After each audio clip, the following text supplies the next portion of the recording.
Mesdames, Messieurs, peuple congolais, être citoyen, c'est être informé. Et pourquoi? Parce que l'ignorance est la pire des souffrances. Le savoir et la connaissance libèrent. Être citoyen, c'est d'agir en permanence. Et pourquoi? Parce qu'aucune cause n'est perdue d'avance. Et surtout quand elle est digne, juste, noble, légitime et voire civilisationnelle. Donc seule la lutte libère. Sans lutte, il n'y a pas de liberté ni de la dignité d'un peuple.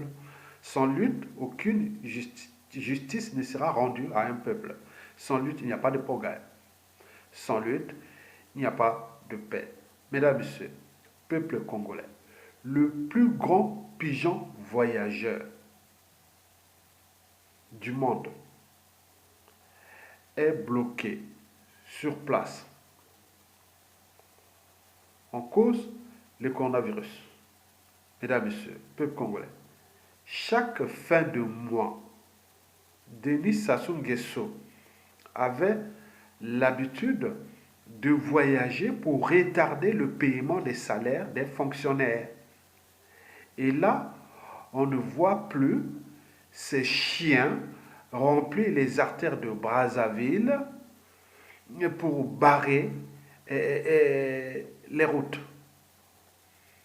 Aujourd'hui, les conditions dans lesquelles ils ont plongé ce pays les rattrapent. Ce qui est sûr, on va tous mourir au Congo. Il s'agit d'un suicide collectif, puisque vous avez laissé à la tête de ce pays un chauffard, un focadi, quelqu'un qui est antisocial et criminogène. Et vous voyez les résultats. Parce que d'ailleurs, dans toute organisation, qu'elle soit État, entreprise ou association, quand il y a un dysfonctionnement, c'est celui qui a la tête. Mesdames, Messieurs, peuple congolais, je vais ici vous traiter le climat de fin du règne clanique et de règne tyrannique. Commençons d'abord pour écouter le chef suprême de la dette, le dictateur Denis Sassou Nguesso, le chef suprême de la dette publique congolaise, sa dette privée qu'il a transformée en dette publique. Il est à la fois le chef suprême de la dette publique congolaise, il est aussi celui qui a ruiné et fracassé ce pays. C'est quelqu'un qui n'a jamais aimé ni ce peuple, ni ce pays. Il est là, il fait qu'à sa tête. Et donc, on se demande, à un moment donné, on se dit que nous avions un problème, nous-mêmes Congolais, problème anthropologique, qui est lié à la raison, à la conscience de la situation et surtout à l'esprit de courage, d'oser dire non et d'agir, de se structurer, de s'organiser, de le dégager. Et maintenant, il est là, il parle comme si rien ne s'était passé. Un être mortel qui va partir et nous laisser une merde. Je vous l'ai dit que nous sommes en présence d'une merde. Et donc, on essaie de vous les rappeler. Et vous êtes là comme à Brazzaville, là-bas, comme tétanisé, traumatisé. Et je ne sais pas, même, il n'y a même plus de militaires. On leur envoie des vidéos, des rappels, des lettres, des rappels, des stratégies, et tout compagnie, rien du tout. Et ça soit là, il fait qu'à sa tête. Alors que lui, il a peur de perdre les moyens colossaux de l'État dont il dispose de manière injuste et illégale. Et qu'il subtilise ces moyens contre vous, ce peuple congolais, contre vous, ce pays-là. Et pour combien de temps encore? Écoutez le discours ou l'interview liberticide, antidémocratique, antisocial, échinogène du dictateur Sassou Nguesso. Parce que là, il reconnaît qu'enfin, il n'a pas aimé ce peuple-là. Il a laissé ce pays-là sans éducation, sans soins, sans justice, sans cadre de vie et tout compagnie. Donc, il reconnaît enfin. Mais il s'agit bien sûr de la haute trahison, mais que font les Congolais civils, politiques et militaires, même si les politiciens, l'omerta est totale, ils ont renoncé à toute activité politique contre la tyrannie, et donc ils sont devenus des auxiliaires de la tyrannie. Ça, c'est leur affaire, mais il reste des civils et militaires. C'est nous, le souverain. Donc nous devons prendre notre responsabilité. Écoutez l'éducateur Sassou Nguesso, qui est en train de se moquer des Congolais. Et vous savez, ce sont des gens qui ont toujours la culture des boucs émissaires. Donc tout ce qui ne marche pas ailleurs, ça les intéresse. Jamais ce qui marche ailleurs, non. Ils souhaitent toujours, ils vont chercher partout dans le monde tout ce qui ne marche pas. Et là, ils viennent faire ça pour la comparaison, pour justifier leur incompétence, leur médiocrité, leur bêtise et tout compagnie. Mesdames et messieurs, écoutez, l'éducateur Sassou Nguesso. Et vous allez comprendre, c'est un sujet de grande inquiétude. Et ceci est valable pour le Congo comme pour les autres pays africains. Et nous autres qui continuons encore à végéter dans l'insuffisance d'équipements, d'infrastructures. Et lorsqu'on observe que les grands pays industrialisés comme l'Italie et même la France, l'Espagne, sont en difficulté, et l'Afrique peut affronter une pandémie comme ça les mains nues. Et c'est ce que nous avons observé lorsque on a parlé aussi des climats. Et toujours les pays industrialisés, pollueurs, et c'est les pays faibles comme ceux d'Afrique qui paient le prix le plus lourd. Et donc, face à la pandémie du coronavirus, il faut que les Africains s'efforcent de prendre les mesures préventives. Les mesures préventives les plus fortes, parce que si la pandémie devait prendre des proportions plus importantes en Afrique, on n'aurait pas les moyens d'y faire face. Que ça s'arrête, mais enfin, comme il y a déjà des alertes, il vaut mieux prendre des mesures préventives importantes. Mesdames, Messieurs, peuple congolais, vous venez d'entendre le criminel, le plus grand criminel d'Afrique, parce que déjà Sassou Nguesso souhaite en profiter du coronavirus pour aller chercher à éliminer Jean-Marie Michel Mokoko. Vous avez entendu l'information qui est passée d'un informateur clé que nous avons envoyé. Cette vidéo s'adressait aussi à l'ambassadeur de France au Congo-Brazzaville. En réalité, Sassou devait envoyer des individus aller parler, qui sont infectés par le coronavirus, pour aller parler à Jean-Marie Michel Mokoko au Kombi-Selsa pour qu'il soit infecté. Et donc, nous avons alerté et éveillé. L'information est passée par la voix du peuple, à travers le colonel Bienvenu Mabilemono, qui nous en a informé, que j'ai fait la vidéo hier. Et donc, Sassou Nguesso, il est dans la dissonance criminelle. D'un côté, il parle de la bande de l'Afrique, et de l'autre, il l'a détruit. D'un côté, il parle bien du Congo, d'un côté, il est détruit. En réalité, c'est un pompier pyromane. Donc, sur le cas Mokoko ou Kombi-Selsa, tous les dignes fils et patriotes du Congo, qu'ils soient civils et militaires, sont en éveil parce que Sassou souhaite la mort de Mokoko et de Kombi-Selsa. Donc ça, c'est les nouvelles que vous devez retenir aujourd'hui. Sassou, là, on vient le voir. Donc il est chez lui là-bas à Oyo, tranquille, et donc il suit la situation pour que, bon, ben, qu'est-ce qui peut arriver? Parce que lui, le malheur, et le malheur, pour le cas du coronavirus, ça l'arrange parce que le pays, tout est bloqué.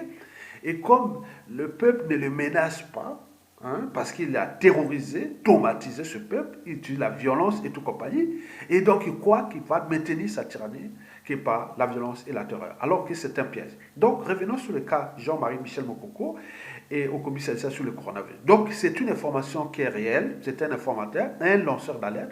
Il a dit attention, alertez l'ambassadeur de France au Congo-Brazzaville, parce qu'il devait envoyer 2 individus venant au nom d'un message pour lui donner un message personnel de l'ambassadeur de France au Congo-Brazzaville, qui ce message venait de Paris, donc de la France. Et donc vous imaginez le piège. Donc son monde n'est tourné que vers les ténèbres, les morts. Donc parler de la vie avec Sassou Nguesso, ça n'a aucun sens. Donc sur ce plan de l'information que nous avons de la dictature. Donc ça, c'est vraiment réel. Donc tous les officiers, tous ceux qui s'occupent de l'administration pénitentiaire, surveiller la santé de Jean-Marie Michel Mokoko et de Kombi-Selsa et de tous les prisonniers politiques. Dans tous les cas, à la chute inévitable de Sassou, 92% de ceux qui vont diriger ce pays sortiront de ces réseaux de la résistance. Donc prenez conscience de la suite de l'après Sassou, parce que Sassou n'est pas éternel. Toute dictature a une durée de vie limitée. Et aujourd'hui, Sassou est aux abois, agonisant, à bout de souffle. Il est bloqué. Il tient encore là parce qu'à cause de notre coopération passive. Sinon, en réalité, si nous étions des Soudanais ou Algériens ou Burkinabés ou d'autres peuples, il serait déjà parti en ce moment. Donc, mais il va partir, il doit partir. C'est un oiseau qu'on est en train de déplumer. Donc, sur les cas des news indicateurs, c'est que Mokoko et Okobi Saïssa sont en danger. Et donc, vous devez envoyer tout ce qui est de l'intérieur de surveiller, parce que Sassou, c'est un diable, c'est un assassin. Donc, vous savez bien que son monde n'est tourné que vers la mort des autres. Et donc, là, on est tant que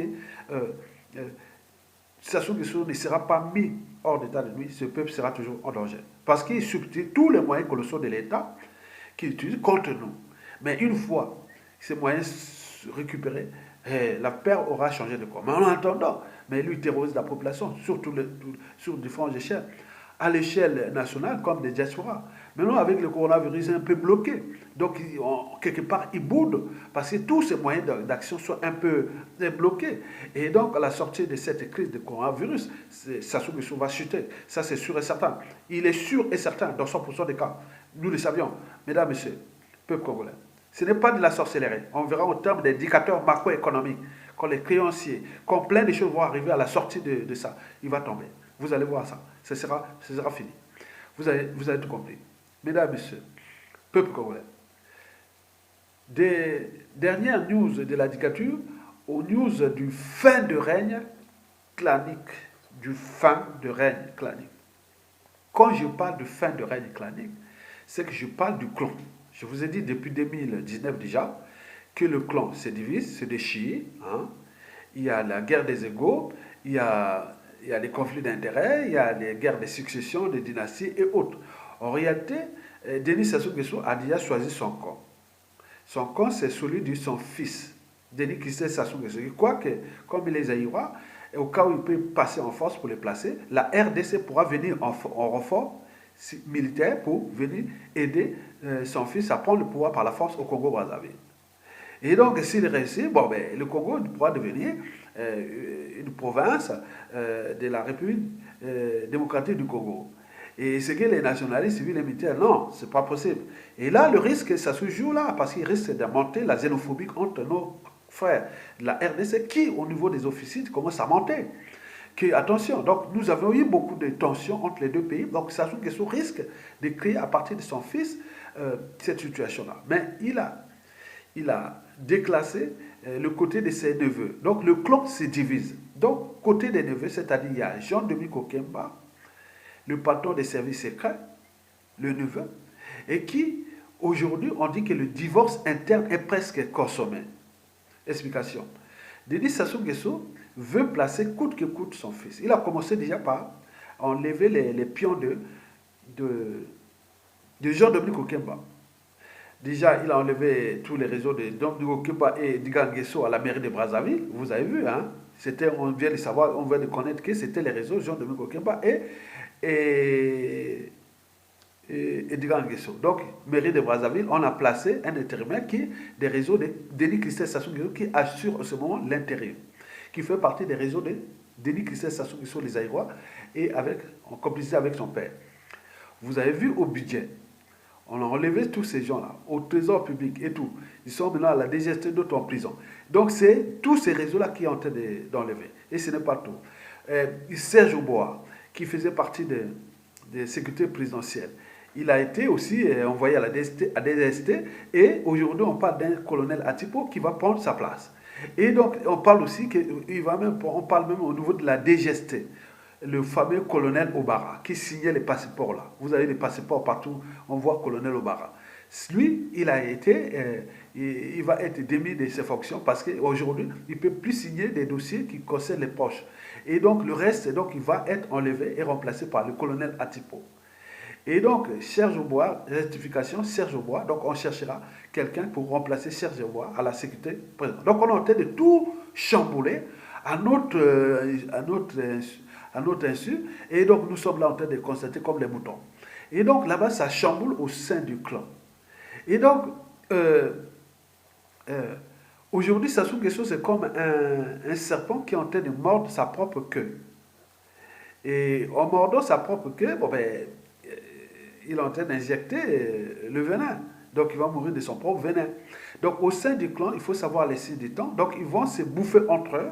Le système va se désincliner. Donc il y a des clans, il y a des tendances. Il y a ceux qui ont la peur des lendemains, ceux qui veulent aller du côté de la résistance, d'autres qui veulent tenir jusqu'au bout. Donc tous ces chamboulements, ils vont se bouffer entre eux. Donc risque de chasse à l'homme, et de mort d'homme d'ailleurs. Et donc quand ça commence comme ça peut aller plus loin. Donc vous avez compris que au niveau du clan, c'est fini, le divorce est consommé, donc c'est la guerre des écuries, le clan, donc il se positionne pour qui peut passer ou et qui peut perdre et autres. Mais en réalité, ça se sauver coûte que coûte construire une dynastie, et donc qui ne passera pas. Et donc pour le peuple, que ce soit tout ce monde du clan là, c'est tout ce monde du clan là. Donc vous voyez que déjà le dérèglement militaire et politique qui s'est passé en 2016, et donc il ne va pas les laisser libre cours dans le Nord à continuer à jouer à ça. Donc les gens sont en observation, en stratégie, mais on sait que une dictature ne peut que tenir par l'argent, l'économie. Or, l'économie est en faillite, en cessation de paiement et tout compagnie. Comment vont-ils tenir cette dictature? Donc, en réalité, elle va tomber comme un château de cartes. Donc, la dynamique est du côté du peuple. Les rapports de force se décident du côté du peuple. Et aux agents de l'homme qui travaillent dans le sens de nous informer et voir les stratégies qui seront là pour faire tomber cette dictature sans chaos ou sans mort d'homme. Mais ils pourront se bouffer entre eux. Ça, c'est sûr et certain. Parce que, je vous dis, le clan se divise, se déchire et c'est parti. Donc, entre eux, ils savent bien que, ah oui, c'est fini, on risque gros. Et donc, certains cherchent à se positionner. Mais aller où? Au moment où l'éducateur est là. Donc, il risque de coup d'état de palais, de paix Damoclès, et donc de tout ça. Donc, à suivre, mesdames et messieurs. Maintenant, du côté du peuple, vous avez entendu que la vidéo de Bernard Pongui, qui a alerté ou éveillé la conscience des uns et des autres sur les 570 cadavres qui sont dans les morgues de Brazzaville. Hein. Et pourquoi ces cadavres? C'est d'abord l'hécatombe de la condition humaine. Sassou Nguesso a structuré, organisé intentionnellement l'hécatombe de la condition humaine au Congo. Maintenant, il vient parler là que l'Afrique, c'est pas comme la France. La France, donc, attendez, c'est pas les mêmes modes de fonctionnement. C'est pas ici arrive une situation, ils se disent, après ils se structurent, s'organisent et ils agissent. Mais nous, là-bas au Congo, c'est quoi? L'émotion au-dessus de la raison. On fait les fétiches, les formules magiques, l'improvisation et tout compagnie. Depuis 40 ans déjà, qu'il avait déjà dit que de ces 23 dernières années, que le Congo sera un pays émergent en 2025. Qu'est-ce qu'un pays émergent? Donc il faut aller voir les pays qui sont émergents. Voir les conditions où un pays est en faillite, il manque de tout. Arrêtez. Donc c'est une escroquerie. Donc vous devez comprendre ça. Les 500 cadavres qui sont dans les morgues là-bas, c'est dû d'abord aux conditions de vie indignes. Les 14 de la condition humaine, vous voyez déjà le cadre de vie, il faut voir l'alimentation, les règles d'hygiène, et les manques de soins et tout compagnie. Les gens meurent comme des mouches. Je vous dis que le corps ne pardonne pas. Moi, je suis biologiste. Je sais comment fonctionnent ces mécanismes. Et donc, on ne pardonne pas quand il y a le manque de règles d'hygiène, l'alimentation et tout compagnie. Donc, on voit les gens meurent comme des mouches. Mais eux, ils avaient trouvé ça comme un marché. D'abord, pour le prélèvement des organes humains. Mais là, avec le coronavirus, tout est bloqué. Ils ne peuvent plus transférer leurs marchandises. Parce que le coronavirus a tout bloqué, la marchandise. Donc, on ne peut plus, il n'y a plus de transfert, avion, hein, donc tout est bloqué, tout le pays est bloqué. Mais on va faire les prélèvements pour garder où? La marchandise. Donc, il n'y a plus, donc ça s'accumule. Et de l'autre côté, c'est qu'il y a des parents qui ne peuvent pas venir retirer leurs cadavres, leurs dépouilles, et parce que pour le problème des moyens, le pouvoir d'achat est au rouge. Donc on n'a pas de l'argent. Et surtout que pour eux, ceux qui venaient payer ça, c'est des gens qui sont là pour le régime. Donc on va donner un perdième ou de l'argent au régime. On vous laisse dans les conditions d'indignité. Quand on meurt, on va aller et payer ça, ça va dans les poches de ces gens-là. C'est tout bénéfice pour eux. Mais là, Et les gens n'ont plus d'argent, donc les gens, vraiment, c'est une situation. Et oui, on ne voit pas ça dans le reste du pays, parce qu'au village et tout ça, ça se passe encore heureusement. Mais tout ce qui est les grandes villes, Brazzaville, Pointe-Noire, ça devient problématique. Donc les gens meurent, les gens abandonnent leurs cadavres, leurs êtres chers disparus et autres. Donc, vous avez vu. Donc là, le coronavirus est aussi passé par là parce il y a beaucoup de d'ignorance, de désinformation autour du coronavirus. Il ne faut pas aller trop, parce que le corona est mort. Peut-être ils ont fait le coronavirus avec un peuple déjà dans l'ignorance. Vous avez tout compris.